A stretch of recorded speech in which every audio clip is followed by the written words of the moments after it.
செஞ்சு என்னை மன்னிச்சிடு. நானுமே இந்த ரிலேஷன்ஷிப்காக ஸ்டெப் எடுக்கணும்னு தான் நினைக்கிறேன். ஆனால் ஏனோ என்னை சுற்றி நிறைய மாந்திரீக கட்டுகள் இருக்கிற மாதிரி எனக்கு ஃபீல் ஆகுது. நான் ஏதோ ஒரு இடத்துல ஸ்டக் ஆகி மாட்டிகிட்டு இருக்கேன். ரொம்ப நாளாக நான் ஒரே இடத்துல நிற்கிற மாதிரி எனக்கு ஃபீல் கொடுக்குது. நானுமே முன்னோக்கி வரணும் அப்படின்னு ஆசைப்பட்றேன். பட் என்னால் எந்த ஸ்டெப்புமே வேகமாக எடுத்து வைக்க முடியலை. நான் ரொம்ப ஒரு இடத்துல மாட்டிகிட்டு இருக்கேன் அப்படின்ற மாதிரி எனக்கு ஃபீல் ஆகுது. என் வாழ்க்கையில் ஒரு முன்னேற்றம் வேணும்னு நினைக்கிறேன்.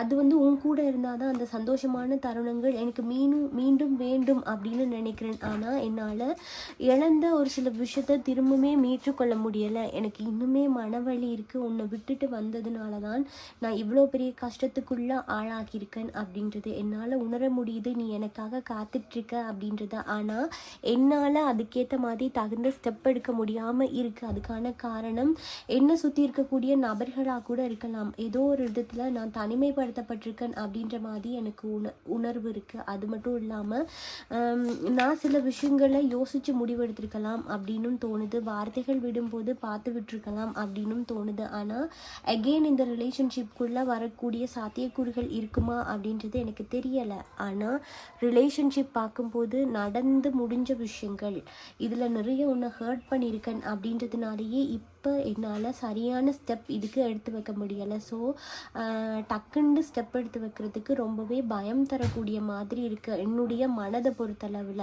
ஸோ அதனாலேயே நான் ரொம்பவே மௌனமாக இருக்கேன். ஸோ என்னால் வேகமாக ஸ்டெப் எடுத்து வைக்க முடியலை அப்படின்றதுக்கு முக்கியமான காரணம் என்னுடைய தாய் தந்தையர் தான். எப்படியுமே இந்த ரிலேஷன்ஷிப்க்கு அவங்க ஓகே சொல்ல மாட்டேன்றாங்க, ஓகே தர மாட்டேன்றாங்க. அப்படின்றதுனாலேயே என்னால் தனிப்பட்ட ரீதியாக இந்த இதுக்கு என்னால் ஸ்டெப் எடுக்க முடியலை. ஸோ அது மட்டும் இல்லாமல் இதுக்கு முன்னாடியுமே நான் என்னுடைய ஃபேமிலி சார்ந்து இருக்கக்கூடிய நபர்களுடைய பேச்சை கேட்டுட்டு உன்னை ஹர்ட் பண்ணியிருக்கக்கூடாதோ அப்படின்றது எனக்கு இப்போ தோணுது. ஸோ அது மட்டும் இல்லாமல் என்னுடைய ஃபேமிலியில் இருக்கிறவர்களுக்காக உன்னை மிஸ் பண்ணியிருக்கக்கூடாது அப்படின்றது எனக்கு இப்போ தான் தோணுது. ஆனாலும் இப்போ தோணி என்ன பிரயோஜனம் அப்படின்ற மாதிரி ஆகுது. ஏன்னா காலங்கள் கடந்து விட்டதோ அப்படின்ற மாதிரியும் எனக்கு தோணுது. இதுக்கப்புறம் ஸ்டெப் எடுத்தோம் அப்படின்னா இது சரியான முறையில் ஒர்க் அவுட் ஆகுமான்னு தெரியல. ஆனால் என்னை சுற்றி நடக்கிற ஒரு சில விஷயங்கள் மர்மமாகவும் இருக்குது, ஒரு சில நெகட்டிவாகவும் இருக்குது. என்னை சுற்றி நிறைய நெகட்டிவ் வைப் நான் ஃபீல் பண்ணுறேன். ஸோ அது மட்டும் இல்லாமல் நான் தனிப்பட்ட ரீதியாகவே ஒரு இருட்டு அறைக்குள்ளே இருக்கிற மாதிரி தான் எனக்கு இருக்குது. நான் நிறைய இடத்துல தனிமையில் தான் இருக்கிறேனே ஒழிஞ்சு நீ நினைக்கிற மாதிரி இன்னொரு ரிலேஷன்ஷிப் கூட கனெக்ட் ஆகியெல்லாம் கிடையாது. அப்படிங்கும்போது நீ என்னை தவறுதலாக யோசிக்காத. என்னுடைய மனதில் என்னுடைய காதலையும் பொறுத்த மட்டும் எனக்கு இருக்கக்கூடிய ஒரே அதீதமான நபர் நீ மட்டும்தானே தவிர்த்து உன்னை தவிர யாருமே அந்த இடத்துல வச்சு பார்க்கணும் அப்படின்னு நான் நினைக்கவும் கிடையாது.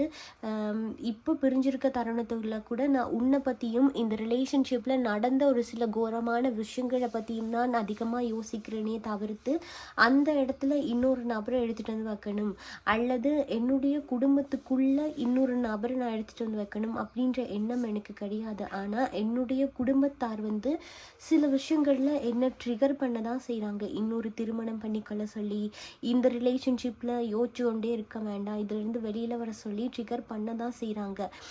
அதே மாதிரி இங்கே உங்களில் ஒரு சில நபர்கள் மட்டும் ஃபேமிலியோட ப்ரெஷர் அதிகமாக இருக்கிறதுனால பிடிக்காம ஏதாவது ஒரு ரிலேஷன்ஷிப்குள்ளே போகலாமா வேண்டாமா அப்படின்றத அதிகமாக யோசிச்சு கொண்டு இருக்கிறதுக்கான சான்சஸ் இருக்குது. ஓகே, ஏன்னா இங்கே ஃபேமிலி ட்ரிகர் பண்ணுறாங்க. இன்னொரு ஃபேமிலிக்குள்ளே இன்வால்வ் ஆக சொல்லி, இன்னொரு நபர்களை திருமணம் பண்ண சொல்லி, அப்படி செய்கிறதுனால கூட இந்த நபர்களுக்கு இந்த கார்டு அதை தான் கன்ஃபார்ம் பண்ணுது. அதாவது இவர்களுக்கு மனதளவில் கூட இது இஷ்டம் கிடையாது. பட் இந்த மாதிரி திருமணம் நிச்சயதார்த்தம் அப்படின்ற ஒரு விஷயங்களுக்கு உங்கள் நபர்களை தூண்டி விட்டு கொண்டிருக்கிறதுக்கான வாய்ப்பு இருக்குது. ஏன்னா இந்த நபர்களுமே திருமண வயதை அடைஞ்சிட்டாங்க அப்படின்னும் அல்லது இன்னொரு திருமணம் பண்ணுறதுக்கு தயாராக தான் இருக்கிறாங்க, அந்த சூழ்நிலையில் இருக்கிறாங்க. அப்படிங்கும்போது இதை ஃபேமிலி ஆக்கள் சரியான முறையில் பயன்படுத்தி கொண்டு உங்கள் நபர்களை கொஞ்சம் சீண்டி விடுறாங்க அப்படின்றாங்க. ஓகே, ஸோ அது மட்டும் இல்லாமல் இந்த நபர்கள் பார்த்தோம் அப்படின்னா பயங்கரமாக இந்த நபர்கள் உங்களை நினச்சி நைட் டைமில் அழுறதுக்கான வாய்ப்பு இருக்குது. அதே மாதிரி நீங்கள் கொடுத்த பொருட்கள் இதெல்லாமே இந்த நபர்கள் யோசித்து அழுகிறாங்க. இந்த நபர்கள் நினைக்கிறது என்ன அப்படின்னா நான் வந்து உன்னை வேண்டாம் அப்படின்னும் விடணும்லாம் கிடையாது. பட் சந்தர்ப்ப சூழ்நிலை என்னை அப்படியான சுச்சுவேஷன்ஸ்லாம் தள்ளிடுமோ அப்படின்ற பயம் எனக்கு இன்ன வரைக்கும் இருக்குது. நான் வேணும்னுலாம் உன்னை விட்டுட்டு விலகி போகணும்னு நினைக்கல.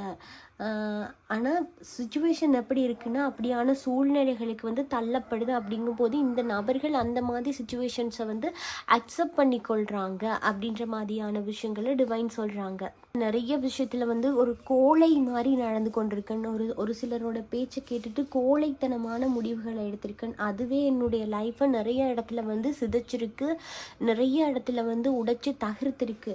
திரும்பவுமே என்னுடைய ஃபேமிலி வந்து என்ன இந்த மாதிரி கோழையான ஒரு விஷயம் பண்ணுறதுக்கு தான் ட்ரிகர் பண்ணிகிட்டு இருக்காங்க அப்படின்ற ஒரு பய உணர்வுமே எனக்கு க்ரியேட் ஆகுது. ஏன்னா இந்த நபர்களை வந்து வசியப்படுத்தியிருக்கிறதுக்கான வாய்ப்பு இருக்குது. அதனால தான் இந்த நபர்கள் அசையணும்னு நினச்சி கூட அசைய முடியாமல் ஒரு இடத்துல நிற்கிற மாதிரி ஃபீல் பண்ணுறாங்க.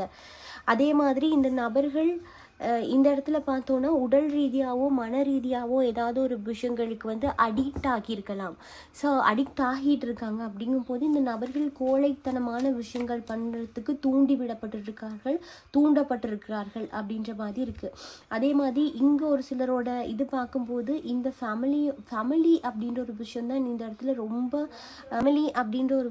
ரொம்ப இதுக்குள்ளே இன்வால்வ் ஆகி இருக்கிற மாதிரி இருக்குது. ஸோ அப்படி இருக்கும்போது இந்த நபர்களை வந்து வலுக்கட்டாயப்படுத்தி தள்ளக்கூடிய இடத்துல தான் இந்த ஃபேமிலி அப்படின்ற ஒரு நபர்கள் வந்து செயற்பட்டு கொண்டு இருக்கிறார்கள். ஃபேமிலி மெம்பர்ஸ் வந்து இருந்துட்டு இருக்காங்க அப்படின்ற மாதிரி இருக்குது. ஏன்னா ஃபேமிலி மெம்பர்ஸ்க்கு வந்து இதில் அனுகூலம் இருக்குது. அப்போது உங்கள் நபர்களுடைய எனர்ஜி பார்க்க துரத்தி அடிக்கப்படுகிறார்கள் அப்படின்ற மாதிரி ஒரு அவலமான நிலையில தான் உங்களுடைய நபர்களுடைய எனர்ஜி இருக்கிறத நான் பார்க்குறேன். ஸோ அந்த நபர்கள் வந்து ஒரு சில பார்டர் வந்து வச்சுருக்காங்க. அதாவது இதை தாண்டி இவங்க போயிடக்கூடாது, ஃபேமிலி பேச்சை மீறி போயிடக்கூடாது அப்படின்ற ஒரு சில கட்டுப்பாடுகளுக்குள்ளே உங்கள் நபர்களை வச்சுருக்கிறதுக்கான வாய்ப்பு இருக்குது. அப்போ இந்த இடத்துல வசியம் அப்படின்னு சொன்னது கூட உங்கள் நபர்களை வந்து இவ்வளோ விஷயங்கள் தான் இவர்களாகவே பண்ண முடியும், அதை தாண்டி இந்த நபர்கள் பண்ணக்கூடாது, இதை தாண்டி இந்த நபர்கள் வெளியில் போயிடக்கூடாது அப்படின்றதுக்காகவே இந்த நபர்கள் வந்து வசியங்களை வந்து பயன்படுத்தலாம். ஸோ இந்த வசியங்களை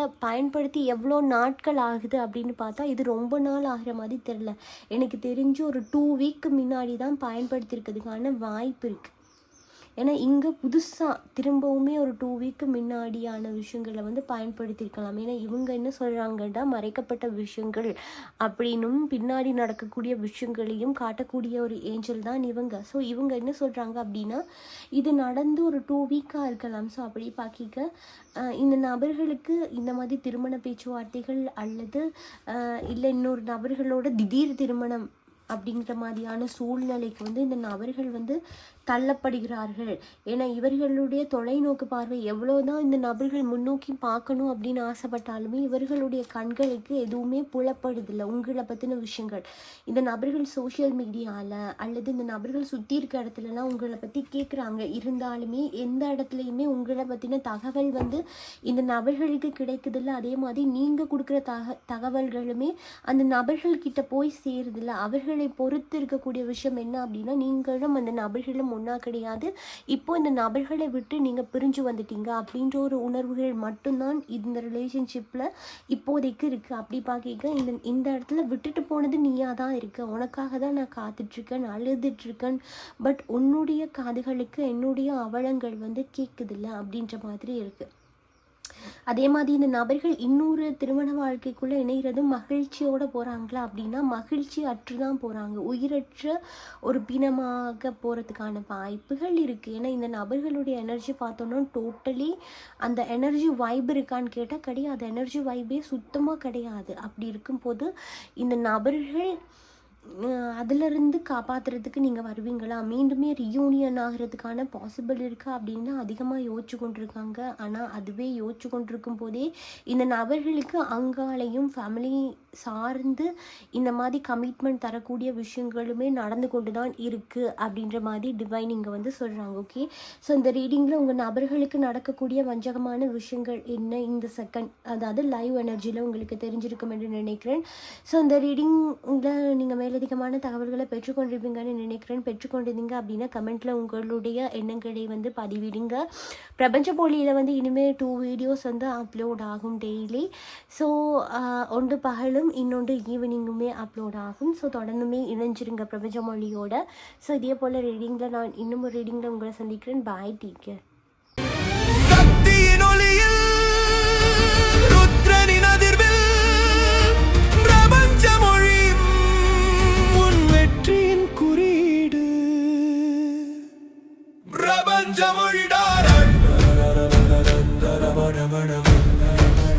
உண்மையை உணர்த்தும்